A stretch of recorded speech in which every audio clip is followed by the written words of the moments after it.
இவர் தனிப்பட்ட முறையில் போய் மோடியை பார்த்துட்டு இடி சம்பந்தமாக அல்ல அமலாக்கத்துறை எங்க கட்சிக்காரங்க எங்க உறவினர்கள் வீடுகளை ரைடு பண்றாங்கன்னு அதை பத்தி பேசுறதுக்கு எந்த ஆதாரமும் இருக்கா? என்ன வகையில் அவர் சொல்றாரு இதை தான் பார்க்க போனோம்னு எந்த விதத்தில் அவரா கற்பனையில சொல்லிக்கிறார் விஜய் அவர்கள்? நம்ம இங்கே உட்காந்து சட்டம் பேசி பேட்டி கொடுத்துருந்தாக்கா எல்லாம் ஒத்துக்க மாட்டாங்க. அதனால அவர் அதுக்காக போயிருக்கலாம். நீங்க இதை தப்பா உங்க கண்ணோட்டில் பார்த்தா அது ஒன்றும் பண்ண முடியாது. விஜய் மட்டுமில்ல, தமிழ்நாடு முழுக்க தமிழக மக்களின் ஒட்டுமொத்த குரலாகவே எண்ணங்களாகவே இன்றைக்கு அது பிரதிபலித்துக் கொண்டிருக்கிறது. நீதி வாங்கும் போல அவங்க குடும்பத்தை காப்பாத்திக்கிது இப்ப போய்கிறாரு. இதுதான் உண்மை.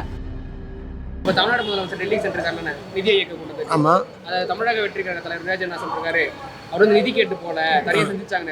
இப்ப அந்த இடி வழக்குல குடும்ப உறுப்பினர் சிக்கிறாங்க, அதுக்காக முதல் மோடியை சந்திச்சிருக்காரு. இந்த கடந்த 2-3 வருஷமா போகவே இல்லை, இந்த வருஷம் திடீர்னு போற காரணம் கேட்டிருக்காரு.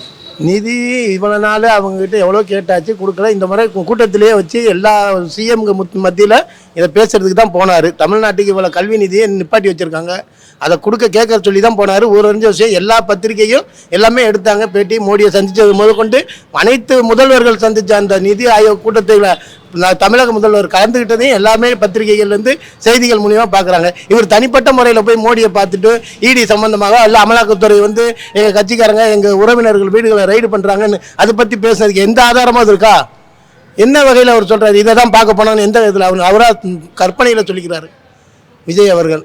அதே மாதிரி அவர் வருங்காலத்தில் திமுக பிஜேபி கூட்டணி வரும் அப்படி சொல்ற விஜய் ஆனா ஏடிஎம்கே கூட்டணி இருக்கு, பிஜேபி ஏன் அவர் போக வேண்டியதானே? இப்ப விமர்சனிக்க மாட்டாரு, இவர் போக வேண்டியதானே? அவர் விஜய் இப்ப கூட்டணி வச்சுக்கிற வேண்டியதானே? டிஎம்கே ஏடிஎம் பிஜேபி டிஎம்கே தான் எங்களுக்கு எதிரி.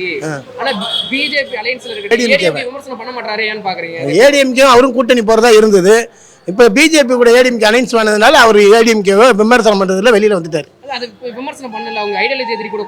இனிமேல் விமர்சனம் பண்ணுவார் அந்த கூட்டணியை பத்தியும், அதிமுக பிஜேபி கூட்டணி பத்தியும் இன்னும் விமர்சனம் பண்ணுவார் விஜய். இந்த கூட்டத்தில் நீங்க அப்போ அவர் சொல்றது கூட்டு பொய்யாடுறதுன்றீங்க? அது பொய் தான்.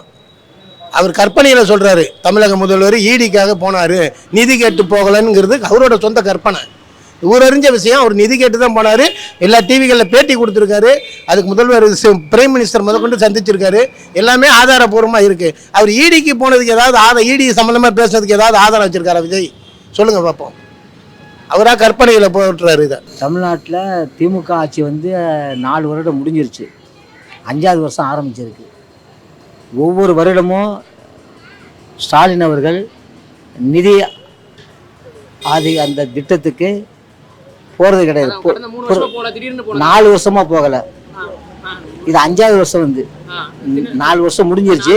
திடீர்னு ஏன் போடுறாருன்னா, அது ஏற்கனவே திமுக மீது செந்தில் பாலாஜி முதல் 10 ரூபாய் பாலாஜி முதல் இன்றைய துணை முதலமைச்சர் வரை ஈடியில் வசமான முறையில் பல ஆதாரங்களோட உதயநிதியும் கைதாவார்னு கேட்குற பத்திரிகை செய்தியை பார்த்து அதிர்ந்து போன முதல்வர் ஸ்டாலின்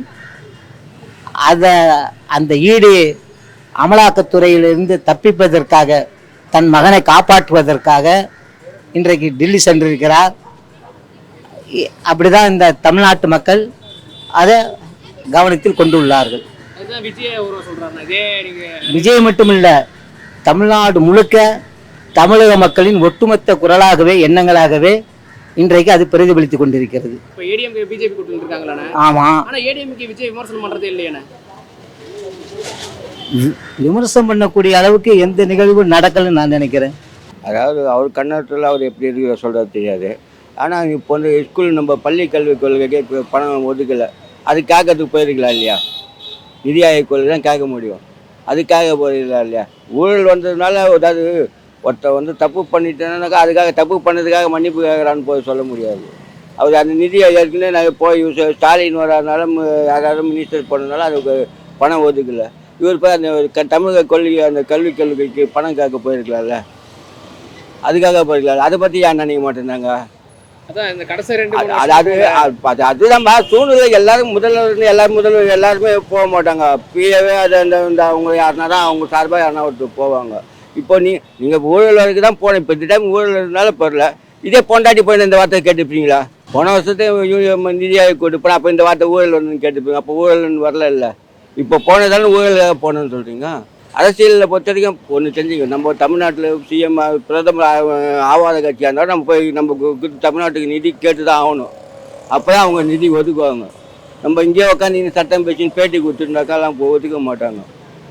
அதனால் வந்து அவர் அதுக்காக போயிருக்கலாம். நீங்கள் வந்து இதை தப்பாக உங்கள் கண்ணோட்டத்தில் பார்த்தா அது ஒன்றும் பண்ண முடியாது. அதே மாதிரி விஜய் என்ன சொல்றாருன்னா, வருங்காலத்துல என்ன வர்ற காலத்துல திமுகவும் பிஜேபி கூட்டணி வைப்பாங்கன்றாரு. அதாவது அரசியல் பற்றி நிரந்தர எதிரிங்க பகுதிகள் எல்லாரும் அந்த காலத்துல சொல்கிற பழமொழி. ஆனா விஜய் அவருக்கு வந்து பிஜேபி திமுக எதிரின்றாரு. இந்த திமுகவை எதிர்க்கிறாரு, பிஜேபி கூட்டணி இருக்கு, அண்ணா திமுக எதிர்க்க மாட்டாரு. அது ஏன்னா அதாவது ஒன்று தெரிஞ்சுக்க, டிஎம்கேவால் பாதிக்கப்பட்ட விஜய் ஏன் இவரே நாளைக்கு போய் டிஎம்கே சேர மாட்டேன்னு நிச்சயம். இல்ல ஐடியாலஜி எதிர்த்து பிஜேபி நான் வந்து அரசியலை பற்றி நீங்கள் லாஸ்ட் டைமில் போய் எலெக்ஷனில் போய் இவரே டிஎம்கே கூட சேர மாட்டேன்னு என்ன நிச்சயம்? இவரால் ஏறி கொடுக்க முடியுமா? அவங்க சேர்றாங்க, இவங்க சேர்றாங்க, அது கூட இவர் சேர மாட்டான்னு என்ன கேரண்டி? நாளைக்கு போய் இவர் சேர்ந்து அப்போ இவர் என்ன எந்த முடிஞ்சு வச்சு அந்த கேள்விக்கு? அரசியலை பொறுத்த வரைக்கும் யாருமே ஒழுங்காக இருக்க முடியாது. பாட்டாங்க கொஞ்சம் கூட வச்சுன்னு எல்லா கட்சிகளும் கூட்டணி வச்சு பின்னி இனிமேல் சேர மாட்டேன் தமிழ்நாட்டு எல்லா கட்சிகளும் கூட்டணி திருப்பி வந்து சேரணும். அரசியல் சொல்கிறதோடு சரி, அரசியல் அதான், செயலில் செய்ய மாட்டாங்க, சொல்கிறதோடு சரி. இவர் நாளைக்கு டிஎம்கே சொல்லிட்டா டிஎம்கே காரங்க இப்போ வந்து என்ன சொல்லுவாங்க? இல்ல இவர் டிஎம்கே எதிர்க்கிறத ஏடிஎம்கே எடுத்து அதுதான்பா. இப்போ இன்னைக்கு அவர் ஆகாதனால அவர் டிஎம்கே ஆகலன்னு சொல்லிட்டு அப்படியே ஒரு நல்ல காலத்தில் ஒரு கட்சியில் சேர்ந்த டிஎம்கே கூட கூட்டணி வச்சா என்ன பண்ணுவேன்? அது வைக்க முடியாதுன்னு எவனால் கேரண்டி எழுதி கொடுக்க முடியுமா இவரால்? சொல்லு பார்ப்போம். அதனால் ஒரு அதாவது கட்சியை பற்றி பேசலாம். அவருக்கு தப்பை பண்ணுறது நம்ம எதிர்கட்சியாக இருக்கிறவங்க அவர் செய்கிற தப்பு நம்ம கேட்கலாம். தப்பு ஒன்று, அது குறை சொல்ல முடியாது. குறை சொல்லலாம். ஒரு இதுமாதிரி போயிடுறாங்க. ஊழல் பண்ணினா நிதிக்கு இப்போ ஏற்கனவே இப்போ கல்விக் கொள்கைக்கு நிதி ஒதுக்கலை. அதுக்காக 2 முறை அவங்க போட்டு நீங்கள் பேட்டி கொடுத்து அவங்க இப்போ லெட்டர் அனுப்பிச்சு பதிப்பில்லை. அதுக்காக அவர் போயிருக்கலாம் இல்லையா அவர்? அது வந்து நீ ஏன் ஊழல்னு நினச்சிக்கிறீங்க? இப்போ ஊழல் வந்ததுனால ஊழல்னு சொல்கிறீங்க, இல்லைன்னா ஊழல்னு எப்படி நினைப்பீங்க? எனக்கு நான் வந்து கட்சி ஆவாதான் டிஎம்கே. அதுக்காக வந்து செய்கிற கொள்கையும் தப்புன்னு சொல்ல முடியாது இல்லை போய்ங்களா? எனக்கு டிஎம்கே பிடிக்காது, அது வருஷம். அதுக்காக நம்ம அவர் செய்கிற கொள்கையில் நம்ம தப்புன்னு சொல்லக்கூடாதுல்ல.